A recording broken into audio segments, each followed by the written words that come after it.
So thank you very much for coming through here, Of man. course, you're It's my good to see brother. you. You're my brother, so of Yeah, thank course. you. Same, bro. Same, truly. Um, it's delightful for me to have conversations like this about with people that I have mutual respect for and have either worked in close proximity with or had developed friendships and like bonds and whatnot, because it's still a conversation that's kind of layers beneath. Even though we have like very genuine conversations Yeah. already, it's like the intention is to sit down and have a Right. genuine conversation. You know what I Right. mean? And um, and I'm always excited because I know there's layers to you. You know what I mean? That's true. So That's true. But like, so for you, for example, you're somebody who, you know, Taquan Williams is a name amongst people who are in your sphere, right? Like, it's not about celebrity or popularity or anything. It is about, though, like, you've done enough things Yeah, that's that true. your name is on your work, you know, and you've aligned your life with your work. Yeah, I mean, like to a degree, right? To multiple degrees. Yeah, right?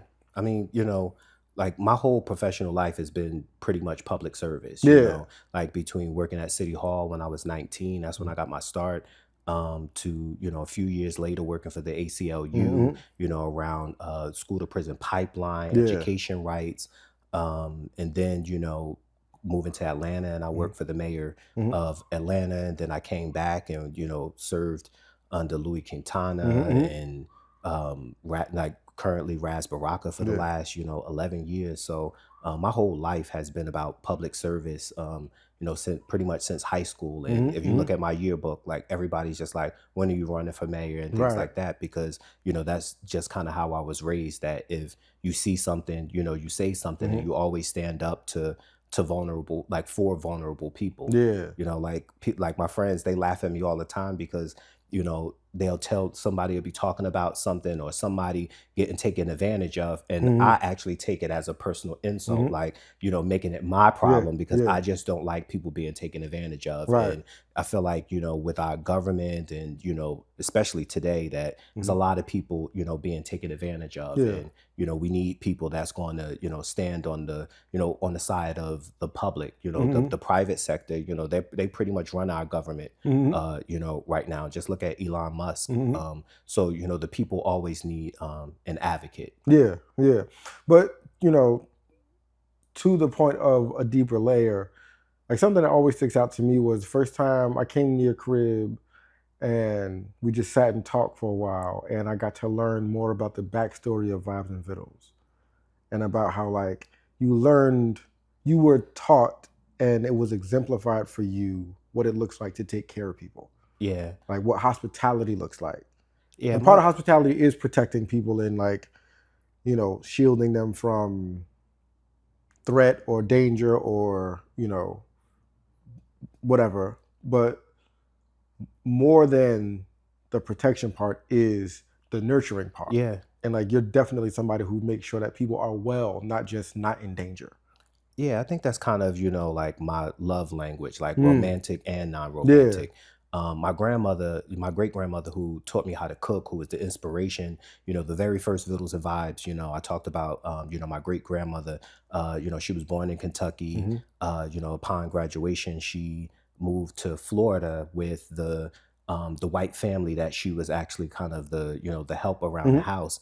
But then, she stayed there, and then she actually came to Jersey thereafter. So she didn't have a lot, but she always made sure like the family that we were good. And I don't really, to this day, like I don't like bakery cakes and things like that, because my grandmother, because we didn't always have, she used to make cakes from scratch and get a couple of pounds of chopped chopped meat, or with a ground meat, and she would make meatballs and a big pot of spaghetti. Like that's like my birthday is chocolate cake, with like a chocolate cake and spaghetti and meatballs, like because that could feed people. And so my grandmother, she always was a nurturer. Like her her love has, was always, and to this day, like, she passed away a few years ago, but like, even to this day, like, her love has been my strength, in a lot of moments where, things were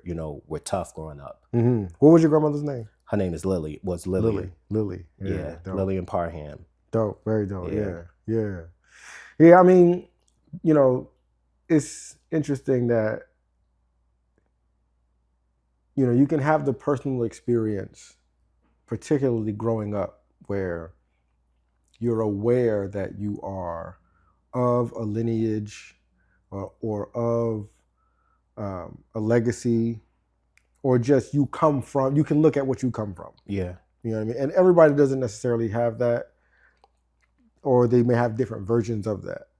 But the value that it is for your identity, when like, you don't have to figure out what to be from scratch, because you at least have this reference point of like, of hospitality, of caretaking, of brilliance, of strength, you know what I mean, of creativity, and also of man, it's so funny, of moving around.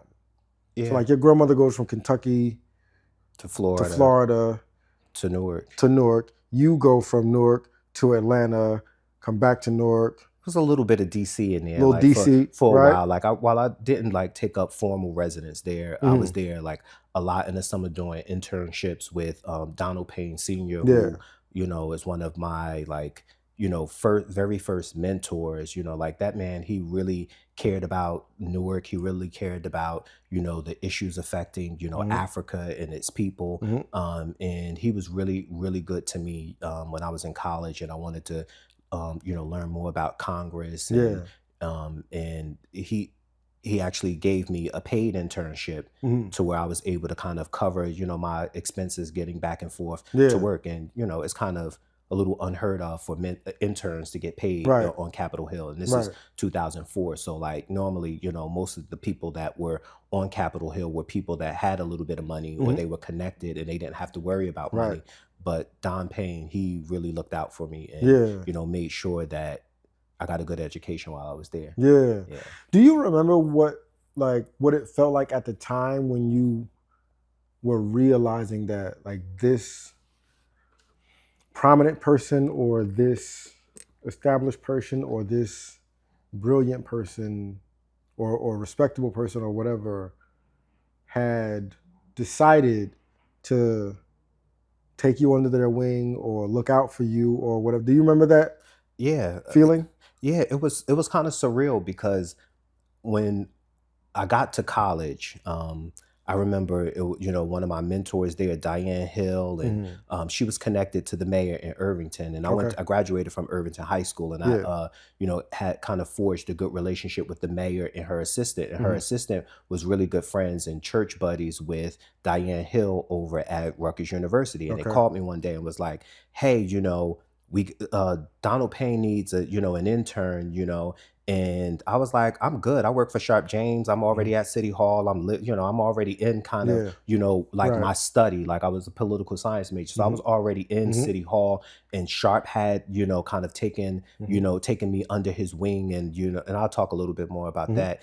But he was great. And then, they were just like, hey, you really need to take this opportunity. And I was just like, I'm good. So Diane Hill called me into her office and was just like, listen, I don't want to hear anything else about it. You're going to Washington, spend this weekend writing your essays, and I want to see your essays on Monday. And I've always responded to that kind of like, that approach, because that's kind of how I am, like somebody that can tell me what to do. If you could tell me what to do, you can tell me, right? But like, I was like, oh shit, like, so I worked on the essays, and I actually uncovered them last week when I was cleaning my office. Oh, dope. Yeah, I'm gonna share them with you. But I did it, and the crazy thing is that, I could, tell the truth now, but they had already had someone selected for this slot in a Congressional Black Caucus internship. But Don Payne was keen on having somebody from his district, from Newark, take advantage of that opportunity.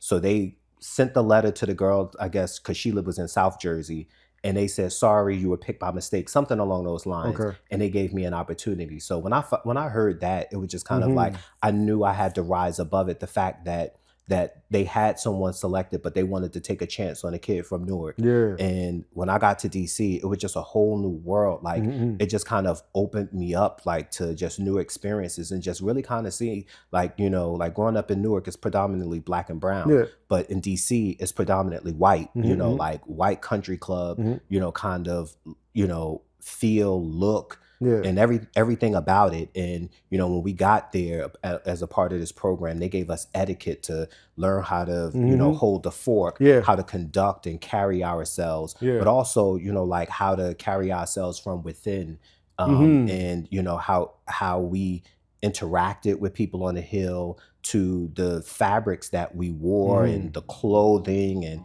how you get prepared. Like if you're at a reception, you know, how do you behave? Like how do you take your, like transform what you had on during the day to a reception outfit, the types of deodorant to wear, you know, like things like that, that they really invested in us and wanted us to, you know, put our best foot forward because we were the minority on Capitol Hill. So watching like Don Payne, the way, like his reputation, and you know, I don't know how it is now, but back then everything was about relationships and seniority, and no one had, Republican or Democrat, had a bad thing to say about Donald Payne. And last thing, and I'll shut up after this, is my favorite story of him is one day we like they have this annual congressional arts contest, and it was a young man from Newark. His mother had passed away, so his younger sister was actually taking care of her. I think she was like maybe 22, like she was very young, and he won a competition. So they bring all of the winners from every congressional district to DC to, you know, to kind of showcase their work and, you know, receive, you know, congressional recognition. And it was a young man, and again, because his sister was taking care of him, you know, he wasn't like put together. And you know, and down there, ties and shirts and stuff like that was big. And I just remember seeing him like kind of a little kind of like unkept, and I took him into the bathroom, and I just kind of fixed him up. I took the tie that I had on, put it around him, and, you know, kind of like put him together for the photo shoot, because that was a part of it. And I didn't, like, I just did that. I didn't know Don Payne was watching. And when they took the picture, after they took the picture, he came to me and he said, I saw what you did. He said, you could go to my office, go in the closet. I have a rack of ties, pick out any tie you want. But that was a good thing. And he started calling me Knuckles after that, Knucklehead, because I was a little rough, but, you know, that was like, you know, kind of a thing. But all that to say was like my time with Don Payne was like, it was a big like experience in my life. Like it's something that I always look back to and can kind of point, that was like a pivotal moment. You know, I'm very grateful for knowing that I've had numerous mentors throughout the course of my life, and that they were people who were they were special in their own right, accomplished in their own right, you know, and they were fascinating to me for different reasons. Right. And something that I remember about myself from a young age is that, you know, my mentorship has a lot to do with why I was convinced that I was special, right? Like not better than, but special. Like I was called out, you know what I mean, by this guy and then this guy and this guy. And like, and it wasn't like, they apparently saw, not apparently, well, yes, apparently, they did, but they saw something that I was doing in my rough, unrefined, you know, untrained, immature expression at the time, that was still in their mind worthy of their attention and their investment and their time and their networking resources and all that, you know what I mean? But it helped me really appreciate that I have to uphold having something that I'm contributing. You know what I mean? Like, it's not enough that I'm cute. It's not enough that I'm well behaved. Like, all those things are nice, they're good, but my contribution can't just be at that level. I got to be bringing something that people that I respect value. You know what I mean? And I think it has a lot to do with why I continue to have mentors after, this one might have passed away or whatever the case may be, or moved away, whatever it was. But I'm curious about like what your early remembrances are of being noteworthy as an individual and like special. I'll honestly, like my grandmother always made me like really like feel that way. I could do no wrong, but every time I, got some type of accolade, or I would kind of graduate to like like the next grade, or pass on to the next grade. My grandmother would always just kind of say, well, I hope the Lord let me live enough to see you to get to 8th grade. Then it was this, then it was high school, then it was undergrad, then it was my master's degree. And I was just like, Grandma, you got to stop here, because I'm not going back for a doctorate. Like, I'm good, like I'm Gucci. But outside of my grandmother, I would have to say that person would be Rita Owens, outside of my family, because again, I was raised by very strong like Black women and Black men, but the women kind of stood out because in some cases they weren't always treated right, like by society, but also by the men that that they had romantic relationships with. So I've always kind of been like a feminist at heart. And a supporter of, everything women, especially everything, Black women, because they were the ones that kind of raised me. And I learned a lot just watching them, navigate life. But the person that like kind of, I would say, made me feel really special was Rita Owens, also known as Queen Latifah's mom. She was my high school homeroom teacher.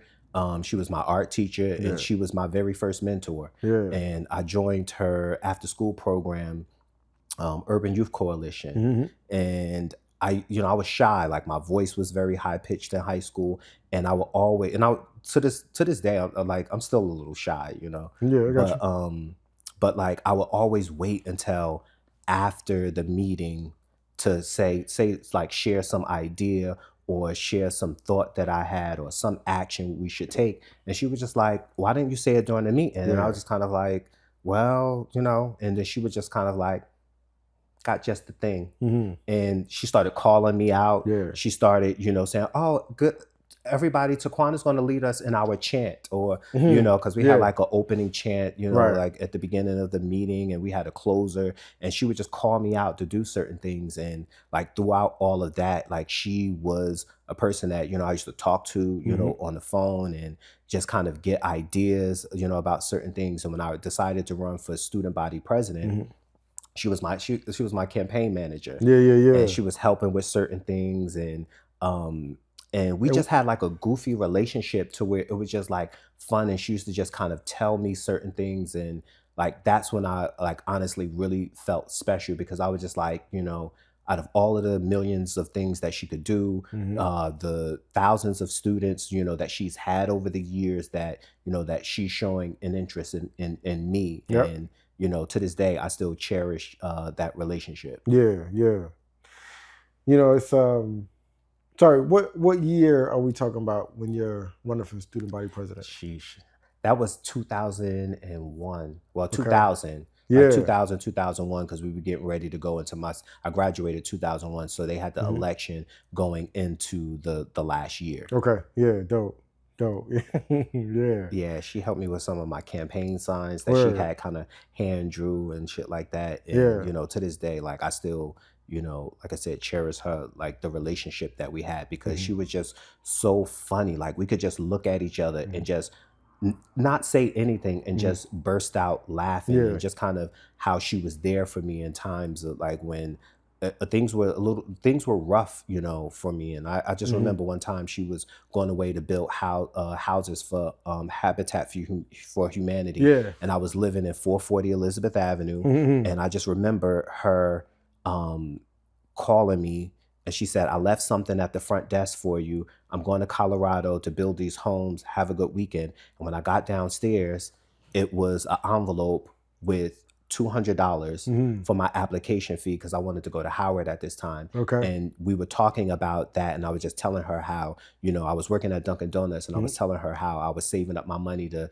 to pay the application fee for Howard. And on her way to the airport, she dropped the money off as on her way to do Goodwill, that she stopped and sprinkled a little more Goodwill on her way to the airport. Yeah. Word. Yeah. Yeah, I think that's like one of the things that, you're bringing to my mind when I think about my relationship with my mentors and my observations is like, they showed me humanity.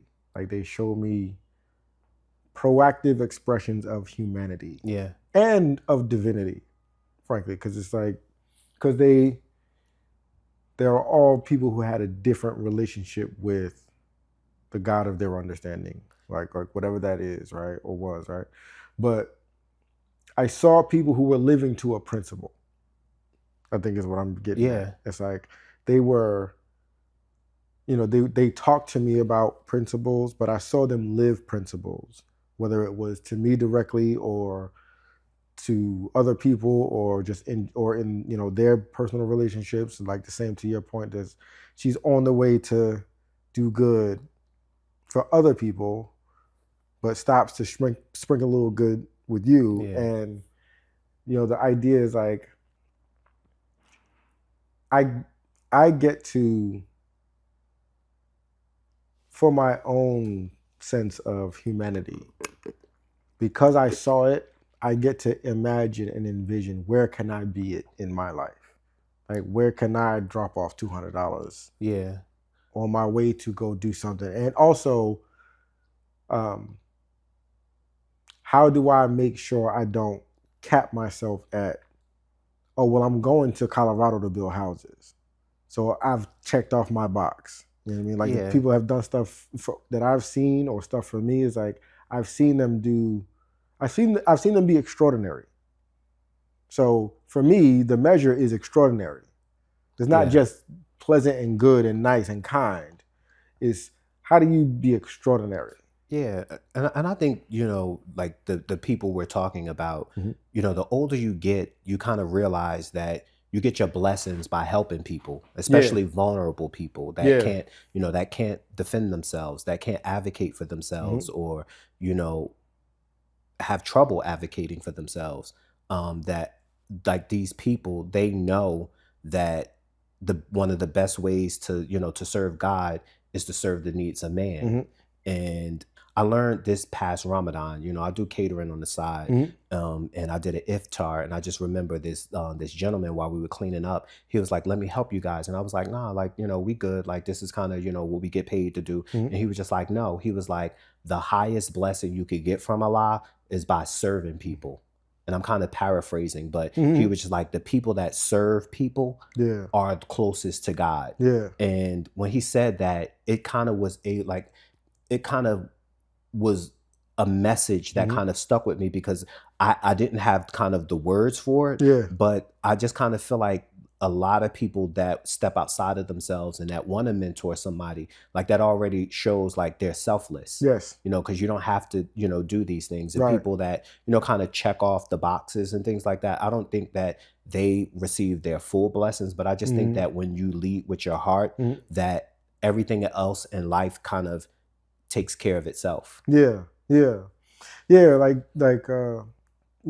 parallel to people who check off the boxes don't receive their full blessings. Like, they don't receive the full experience of fulfillment. If you're just ticking off a box, because you've decided where the value is, and you haven't even seen the person on the other end yet. You're just like, the value is blah blah blah. It's like the lived experience, seeing how it's received, seeing where you feel the need, seeing how you become something that you're not in order to serve. That's where the fulfillment is. Like, it's not in just saying I've done it. It's like, it's becoming the principle. You know what I mean? And it's such a privilege and a pleasure to watch yourself become beyond yourself, become the principal, you know what I mean? Become the example of whatever you've been taught for other people who didn't have the opportunity to be taught by the people who taught you, you know, or even know that these things are real. Like, you make things real for people who didn't know they were real. You know, like, they didn't know that there are actual people who aren't paid to do a thing that voluntarily come do a thing for the benefit of others. Yeah. And I think that that's kind of, you know, symbolic of like the times that we kind of live in, you know, right now, where, you know, in my time in economic working in economic development for the city is it's a lot easier to tear some shit down. Oh, Like yeah. it's a lot easier Oh, yeah. to just demolish. But building, you know, building a building, building somebody up, Yep. that's hard. Yeah. That's hard. You know, and it kind of reminds me of this Berry Gordy quote where he's like, you know, kind of being a mentor, or, you know, kind of being like building somebody up is one of the toughest things you could, like, one of the toughest things you can do, because sometimes people don't know that they need to be built up. Yeah. So you have to kind of fight that current going into it. So yeah, just using that metaphor of, you know, just seeing how like things are right now. Like right now, it's a lot easier to tear people down on, like on social media. For sure. And I think that that's why our country, we're in the situation that we're in, you know, right now, because we're so eager to tear each other down instead of coming together and realizing that, you know, we have much more in common than we, you know, than we don't. Yeah. Yeah. You know, and just kind of seeing it with like the country, like I almost don't recognize this country anymore. Like I really kind of been in a, you know, kind of a mini like depression, because I just really feel like I don't, you know, like everything that I've been taught growing up, you know, hard work and sacrifice, you know, leads to this, you know, and to a great deal, like that has been true. You work hard, you do certain things, you know, this is the end, you know, the end result. But I just kind of feel like right now it's really hard to digest what's going on in the country, but also I think what's sadder is what's being allowed to happen. Because, you know, every president could have, you know, behaved the way that the current one behaves, but it was not tolerated. And to see, you know, things that are happening, you know, Alzheimer's, research and programs just being dismantled with the snap of a finger, and nobody really cares, you know. Like I just feel like we used to care about, you know, one another, you know, a little bit more, and it's been really honestly been really sad for me, like just kind of watching, you know, the trajectory of this country, the path that we've been on, you know, for the last few years, that, you know, we have some very unserious, uneducated, and just people that just don't give a damn about, you know, America or its people. They just care about raw power and money. Their interest. That's it. Yeah. That's it. Yeah. You know, I think about that. Obviously, you know, I'm not a political person, but I do think about, you know, as far as the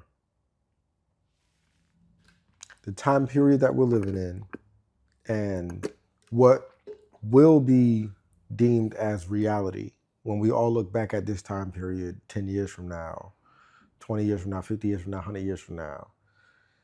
You know, there is, in my opinion, there's a benefit to the mess being created, because this is exactly what a Taquan was built for. This is exactly what a Tehsuan was built for. Yeah. Like, our idea of good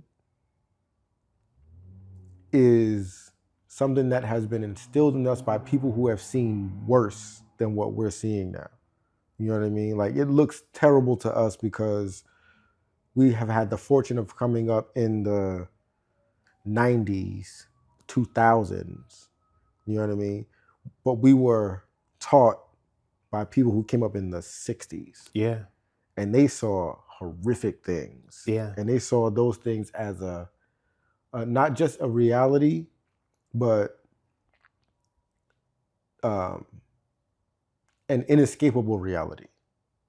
You know what I mean? And whereas we have this point of view of like, we know this is wrong, we also don't expect that this is going to go on forever. Right. Because of the time period that we came up in and the relative privilege that we came up in a time period where it wasn't this expression of abuse of power or racism or evil.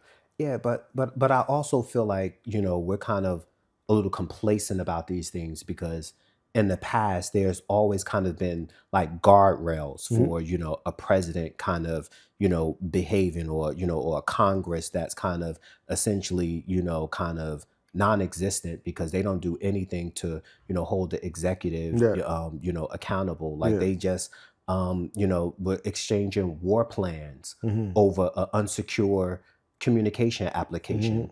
And anybody else would have done that, it would have been career ending. They probably would be in jail. But because it was top advisors, the Secretary of Defense, and all of these people that honestly should know better, because their communications, what they're sending their top targets by foreign intelligence agencies, their communication, and here they are talking about war plans on an unsecure app. Insane. Anybody else would be in jail. But I bring that up to say is that in the past we've always kind of had these guardrails, like the courts would come save us. Some maverick senator might get in the fray and kind of shake shit up. But right now it just kind of reminds me of this quote that Baraka, our great mayor, says all the time, and it's a quote from his mom where she says, "Superman is not real. There's nobody here to save us. We have to save ourselves."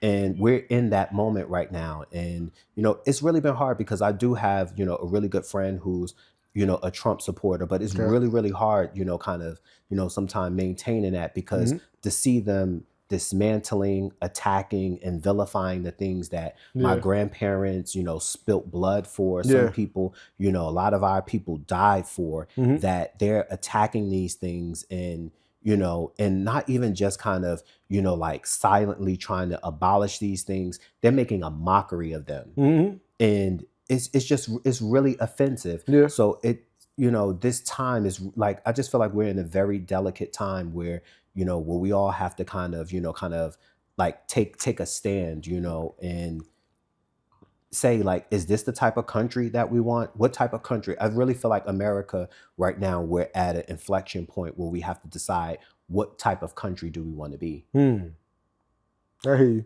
I mean, I spend a lot of my time and thought on what my power is. Yeah. Right. And I don't think that my power is small or relative to the political hierarchy, right? Like I don't see myself in that scope of like, I'm just a citizen and what I'm opposed to is at a federal level. You know what I mean? My ability to interact with, engage, and impact human beings is incredible power. Yeah. You know what I mean? And that's the same power. There are far more people who take Donald Trump as a joke than take me as a joke. Until something he does affects them.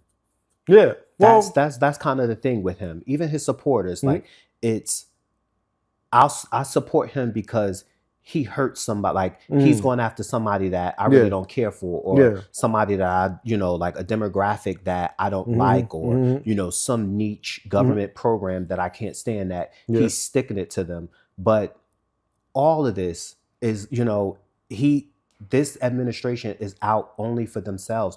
All of these cuts that they're making where they're firing, nuclear scientists, like all of these critical people that, would be a boon for China and Russia and, a lot of, our adversaries to scoop up these talented people because they were too busy or just didn't give a fuck to just try to understand the government, what these roles were, that they're now firing these people and then saying whoopsie and then calling these people back next week or the week after next. Like it's just really like, honestly, Tayshaun, like I'm a Capricorn, and one thing Gotcha. about me, I don't like being embarrassed, right? Gotcha. And I think that that's kind of been a weakness and a strength for me. More so a strength because that mean that I got to work harder, that I got to try to do better so that I don't be embarrassed. Like I try to educate myself on certain things. I don't speak on things that, you know, that I'm not too, you know, well versed, you know, especially, you know, with my chest out, you know, like, right. But, you know, but I do feel like the time, you know, this administration is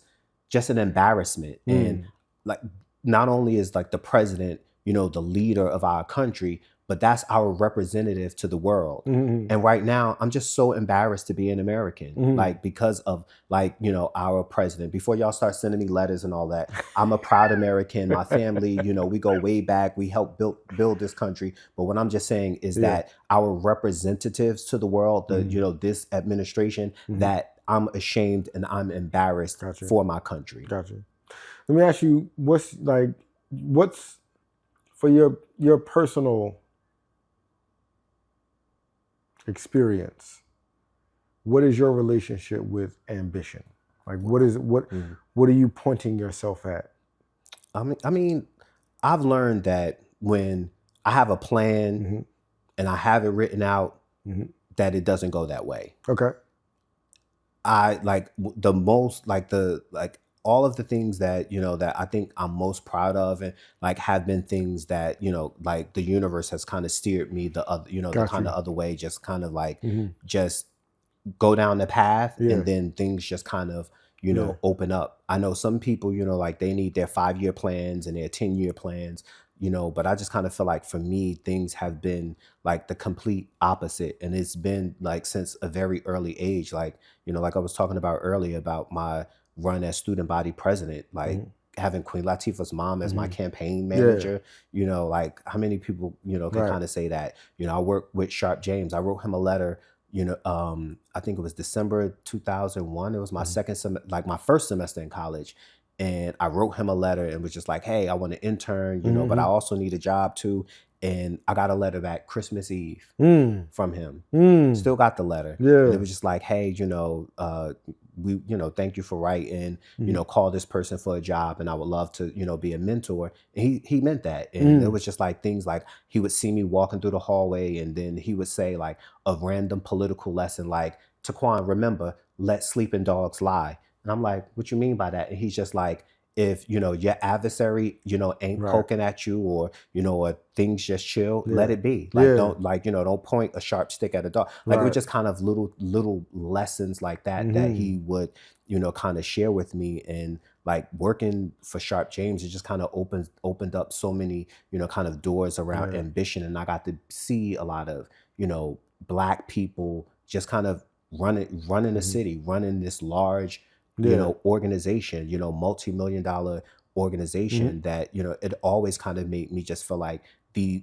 know, this is the place where I belong. Like, I think a lot of people that know me know I have a strong personality, and City Hall working there, like definitely helped kind of develop that because I think I've always had like professionally, sometimes like not romantically as much, but like I would say professionally, like I've always had like good instincts, like the thing, the right thing to do, you know, like the right course of action, like when to take the wheel, like when to assemble a team, how to assemble a team. Like the best, I've learned like the best leaders don't know every fucking thing. Right. They have a team of people that know every fucking thing. Yes. And they let their team be. They don't micromanage them. You know, like they had, like you build yourself with people that you can bounce an idea off. I'm thinking orange. And then they say, what about a little lapis? You know, like a team, like, you know, that's what I've kind of learned also around like, you know, ambition is just like, you know, really like trust people. And then really too is like associate yourself with people that don't have questionable character. I think that that's always kind of been like a thing for me, and like why in some cases I've been in and out of a lot of circles, because I just kind of, you know, I feel like, you know, when you want to go after your dreams and like take things to the next level, you can't be around people of questionable character. Yeah. You know, typically, and I'll ask you this, my follow-up question to the ambition question is, what is your relationship with gratitude? Oh, gratitude. Yeah. I mean, I want when I go to bed at night Mm-hmm. and before I close my eyes and, and things like that, Mm-hmm. the first words out of my mouth is thank you. Mm-hmm.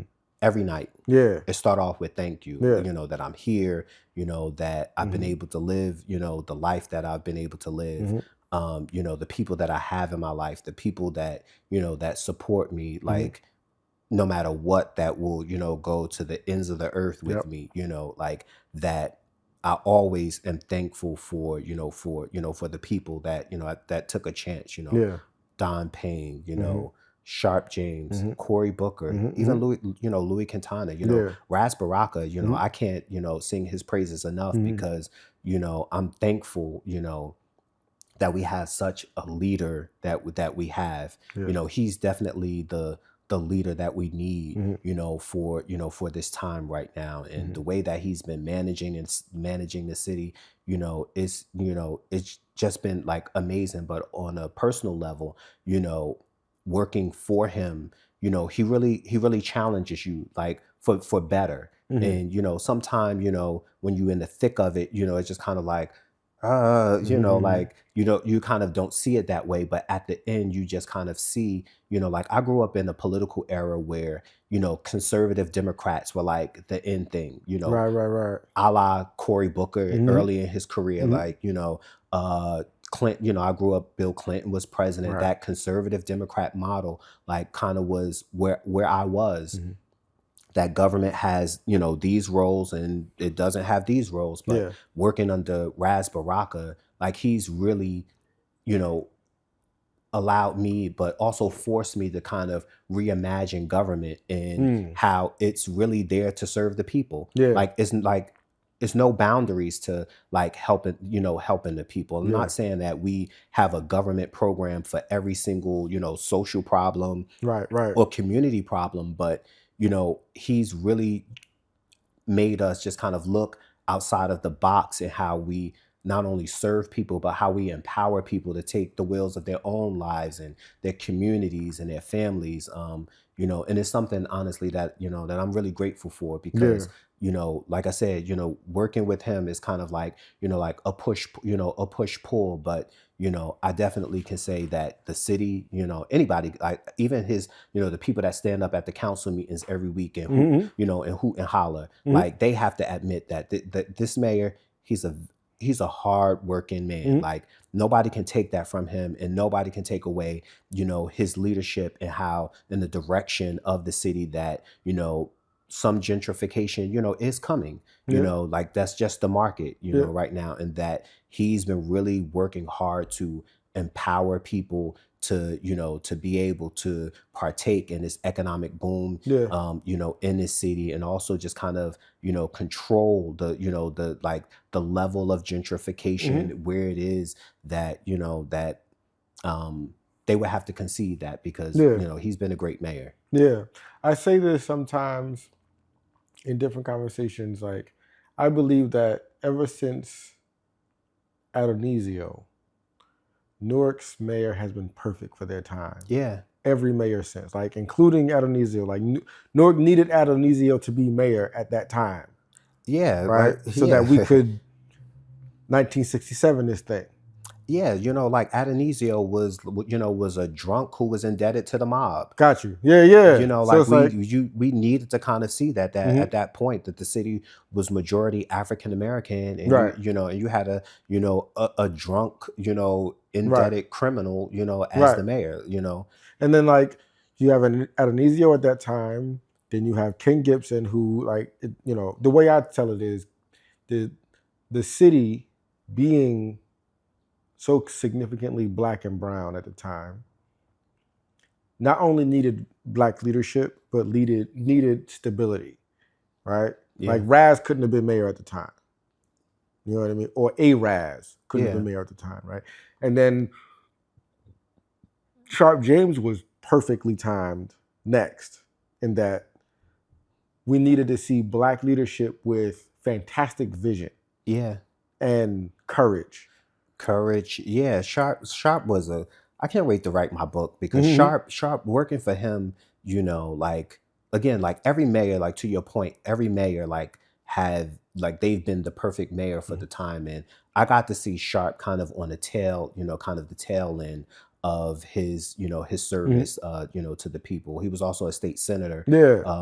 around the time I started working for him. So I got to see, kind of both sides of what he did, Mm-hmm. and him running for state senator, like that really put Newark in a position that we are in right now, Yeah. where when Whitman left office and they Mm-hmm. wanted to build the arena here in Newark Mm-hmm. for at the time the Nets and the Devils, Mm-hmm. the Southern Republicans was just like, we're not spending money on that. Right.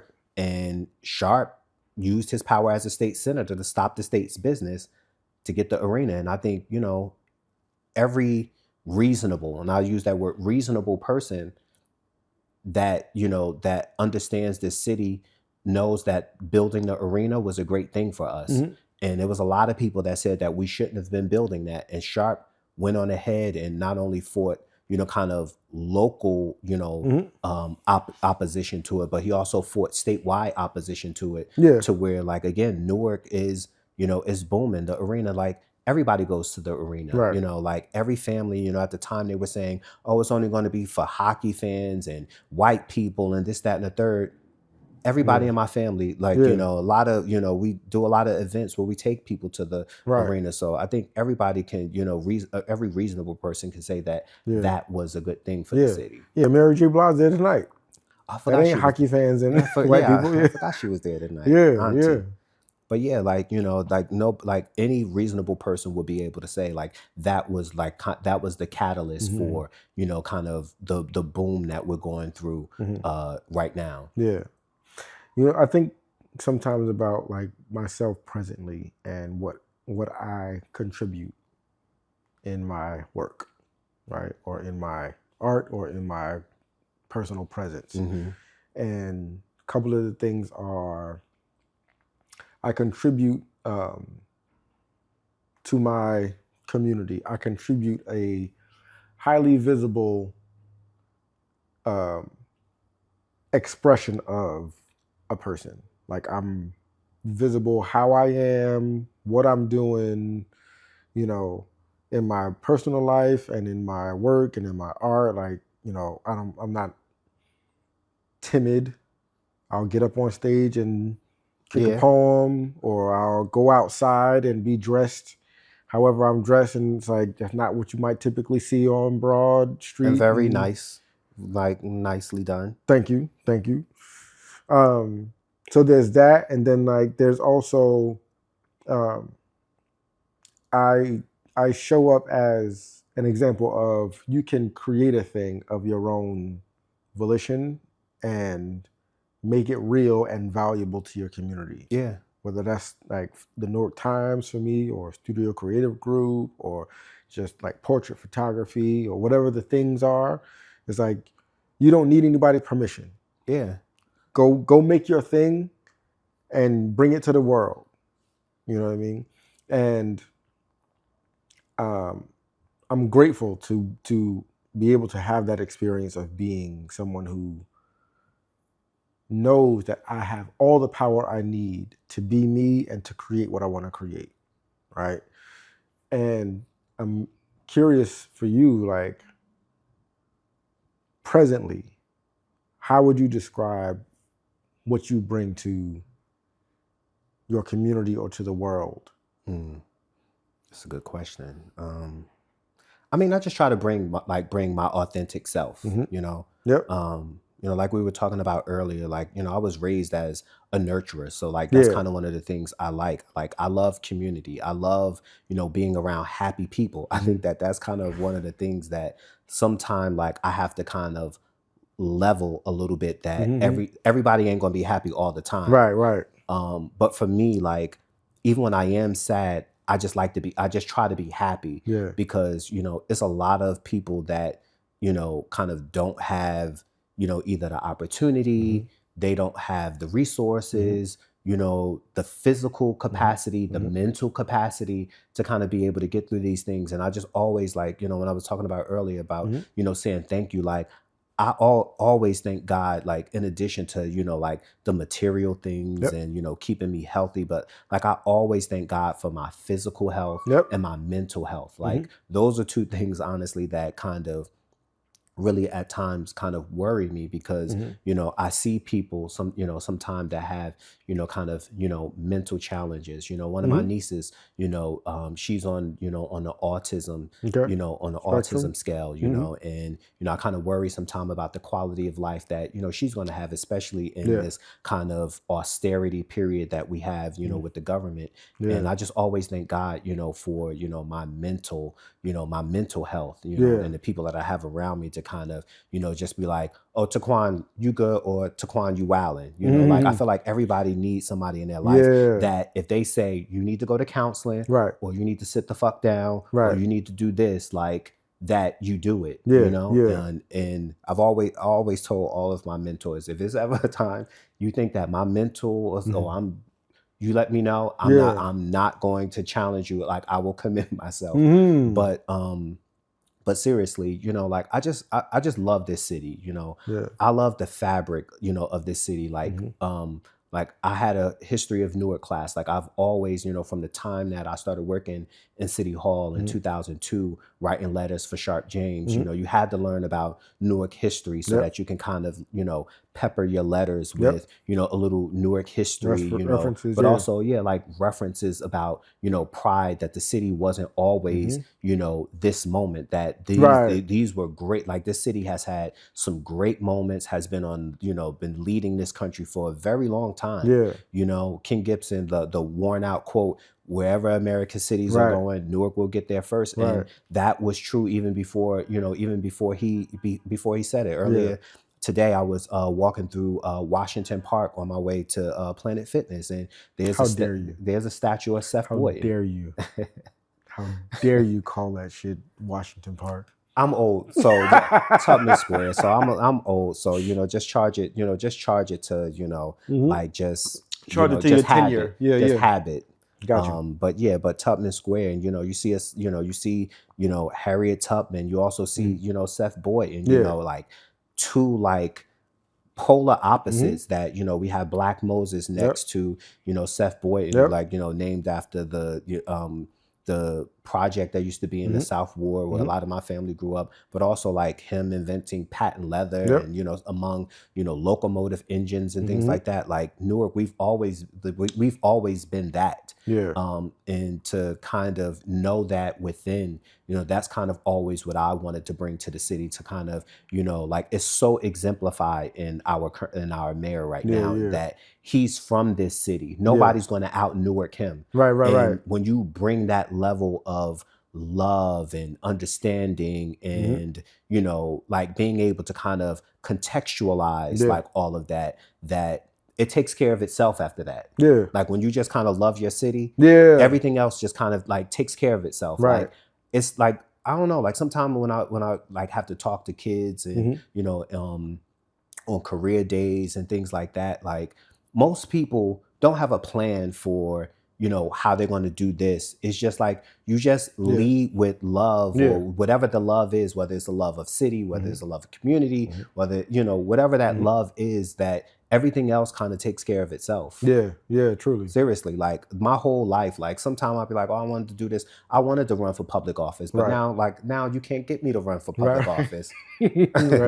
But, you know, everything that I've done has just been about, like, my love for community, love of, you know, of people, love of this city, and for us to kind of really stand in our moment. I've always been a real defender. Like, I've gotten into so many arguments over the years, you know, about my passion for this city, and defending it against, you know, like, all of these, you know, like, just misconceptions and just like made up just shit that was just kind of pulled out people's asses. You know, so many debates over the years, but needless to say, I don't get into those arguments like today. Got you. I did, because, you know, they see. It's funny. I did a tour for Have You Met Newark yesterday, a cherry blossom tour at Branchville Park, and it was like NJIT alums like came down to, you know, have a full day experience, part of which was the tours. And somebody asked me like, how did I get started doing this? And, you know, I've been asked that question, you know, a number of times, like doing those tours. And it's so peculiar and funny to me that like my answer is that I got started doing this like personally. Like sometimes like a friend of mine might have somebody who's interested in Newark and they might want to invest in Newark or bring a business to Newark or whatever. And they would call me as like the Newark guy.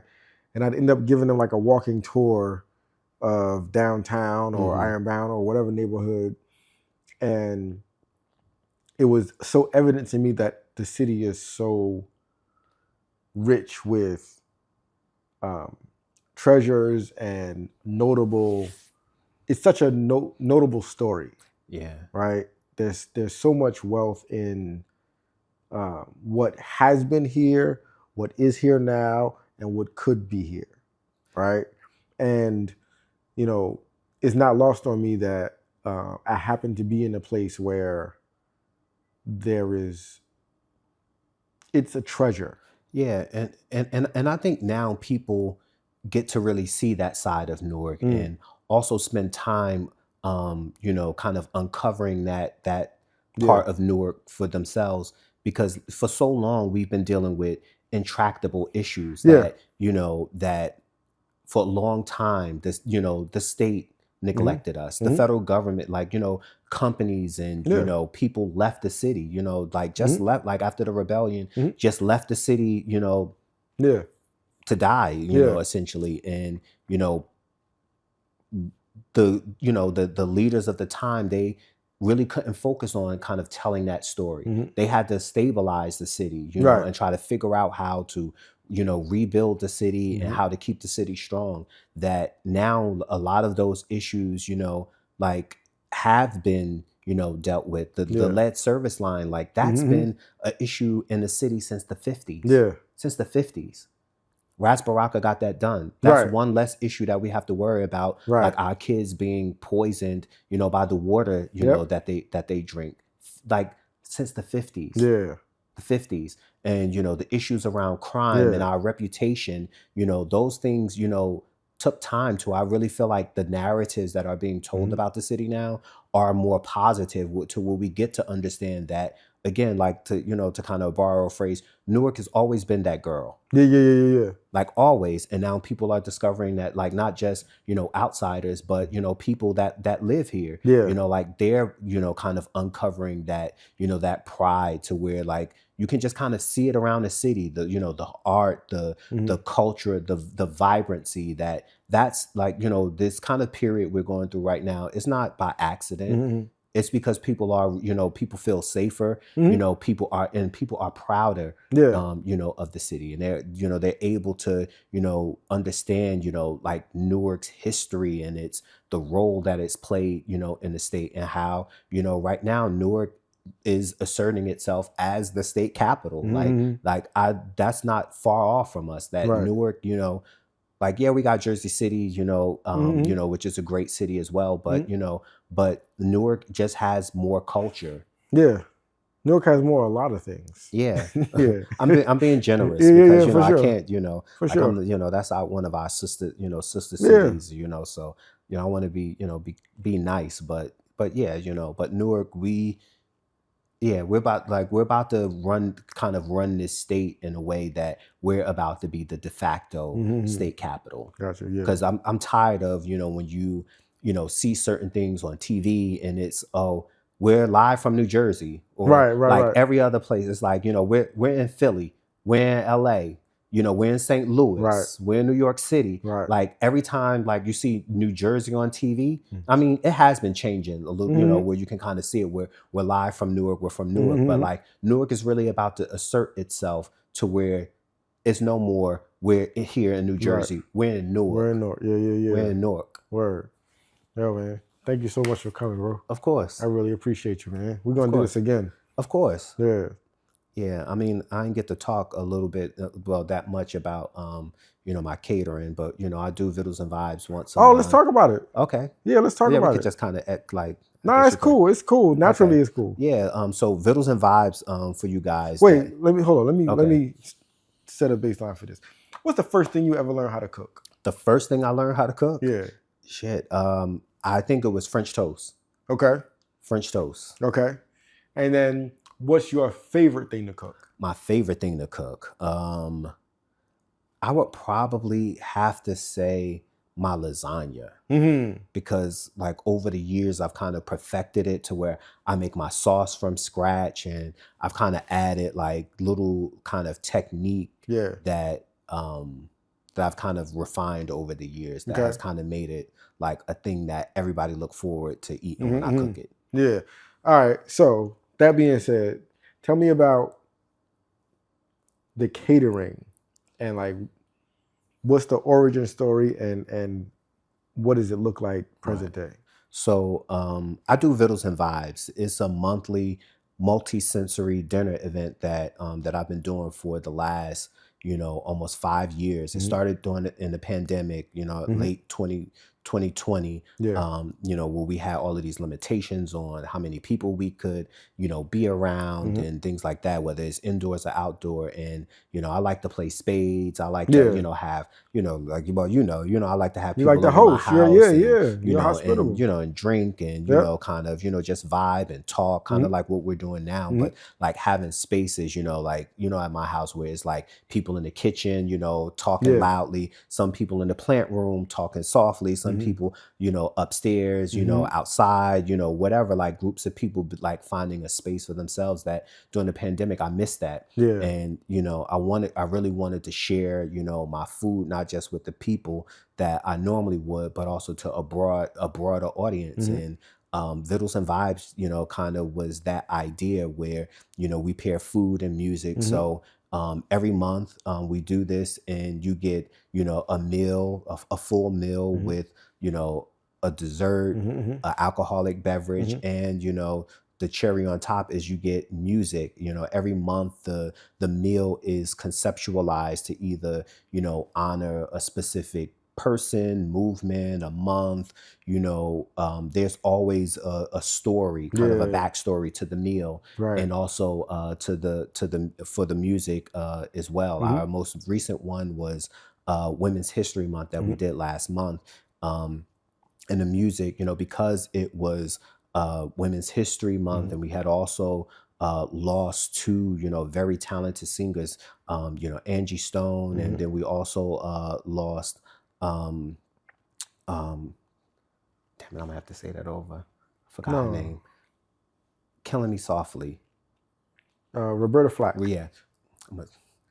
Yeah, so last month's event, because it was Women's History Month, the music selections focused on commemorating the lives of Angie Stone and Roberta Flack. So that was, our playlist. So that's kind of give you an idea of, what we do. But I also do catering, for private events. Like that's kind of really been a thing that, people have been supporting me with. And, I would honestly say that it's been one of the most humbling like parts of my life right now is my catering, because, it only takes one time for somebody to get bad, like, either food that is, doesn't taste well, or it's not properly cooked or handled, for them to stop fucking with you.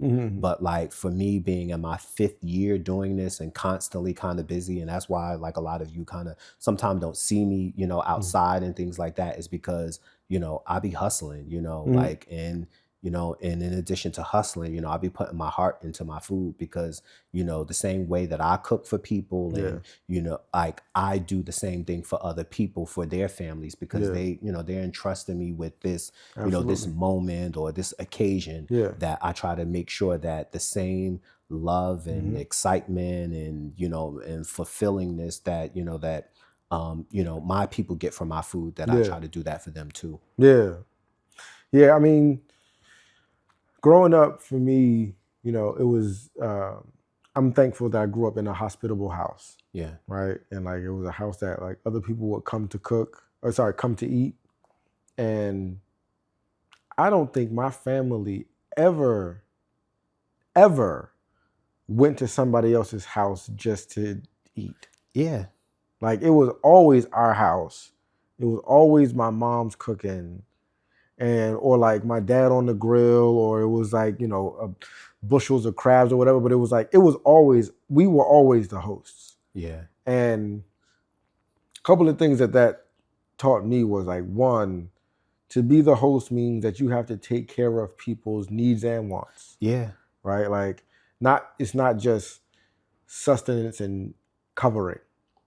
You know what I mean? This is like, you're tapping into people's delight and people's comfort and people's enjoyment of food, company, music, like. And then the second thing is, the food has to be good. Yeah. By your standard and their standard. Yeah. Like, it's not enough to be like, I like my macaroni and cheese, or I like my, you know what I mean, my lasagna, potato salad with the raisins. Right. But like, apparently, if people keep coming back, they like your lasagna. They like your chicken. They like your macaroni and cheese, whatever the thing is, right? That's one of my top sellers too, macaroni and cheese. Mac and I cheese? make a mean macaroni and cheese. Talk your shit, boy. Yeah, oh yeah, I'm gonna do that. Yeah. Like, one thing I stand by, like, is my food. Like, I'll put my food up against anybody. Right. So like, it speaks to, again, what I have to offer my community. However you shape or color my community, I contribute something that they value.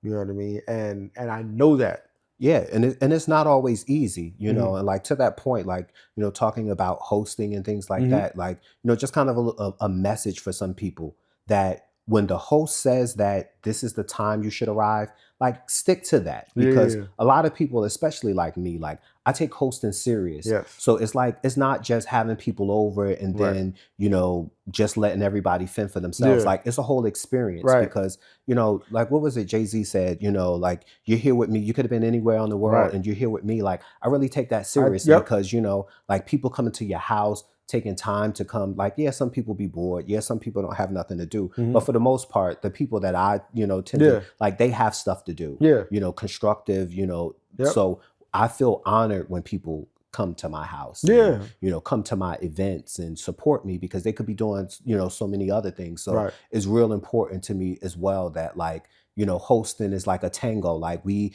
got to work together and, move together. And part of that is bringing your ass on time. Yeah. True.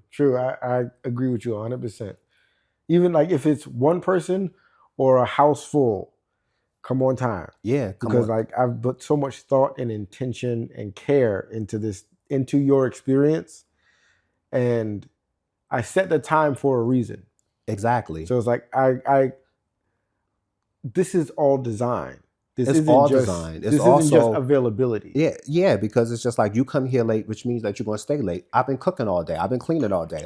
I'm tired. I'm ready to chill out and do some other things. But but I'm just kind of like, just gassing right now. But like, I really enjoy enjoy hosting and and having people over and having community. Like, I feel like one of the like, kind of unintended kind of consequences of that is that like, I feel like I've always been a great connector of people. Like, people that I've been around have been able to, partner with one another, or assist, like, somebody in a dream, or make a collaboration to improve the community, or like, groups of people that probably wouldn't have interacted before. Like, that's another reason why I really like hosting and having people over, because it gives people an opportunity to kind of meet new people that either might have similar passions or, similar interests, that, for the most part, they've always kind of turned out well, like my events connecting people.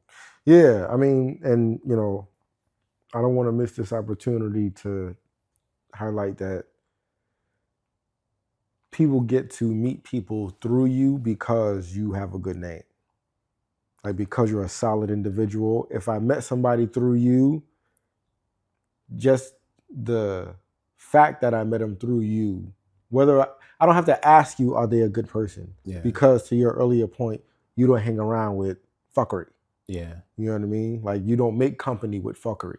Yeah. You know, so like there's a lot to be said for the fact that your standard for yourself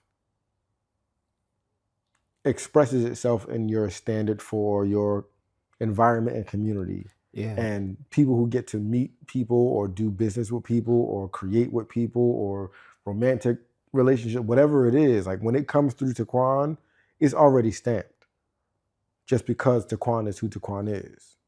Yeah, and I'll just like add to that, and like it ain't always been easy though, right? Of course. Like, especially, you know, in politics and you know, government and, you know, other areas of my life where, you know, I could have taken either the shortcut or, you know, have kind of taken the, you know, sold my soul a little, you know, a little bit of that. But I've always kind of been like, that's just unsavory for me. Like, I've never, you know, like wanted to go to jail for anything. Like, I just always feel, you know, like when I used to teach my students and we used to talk to them about character, and we used to always say, having good character is doing the right thing even when nobody is looking. And you can't educate young people and help cultivate and build them up, and then you live in shady yourself. Absolutely. Like, you know, I've always kind of tried to be like a person that, you know, live by what I say and mean what I say. And again, it ain't always like been easy, you know. Like, I can kind of say like I probably could, you know, be more well off, you know, but I just feel like I wouldn't be able to look at myself. You know, I wouldn't be able to operate because I was raised with, you know, I would say my family, they did a good job of giving me a moral compass, and I really try to stick by it, which again is why sometimes you don't always see me at certain events or you don't see me, you know, around certain people and things like that. And it's not because, you know, I think I'm better or, you know, I don't have time for that. It's just kind of that my moral compass kind of steers, you know, a lot of what I do. Yeah. I heard this the definition for discipline, and it's that you have the ability to give yourself a command and the ability to follow it. Yeah. And like, as far as moral compass is concerned, like, you got to have a discipline with your moral compass so that you say, I do these things or I don't do those things, and you follow that command. Or like, I do these things or I don't do those things. And it's just, the law is set. And that's the liberating thing too about life, like the ability to be able to say yes and no. Yes. Like that, like, I feel like that's life in black and black and white, and like independence. Like, I've always cherished, you know, my freedom and my independence, you know, and my ability to be able to say yes or no. Yeah. Thank you, man. Of course. My guy.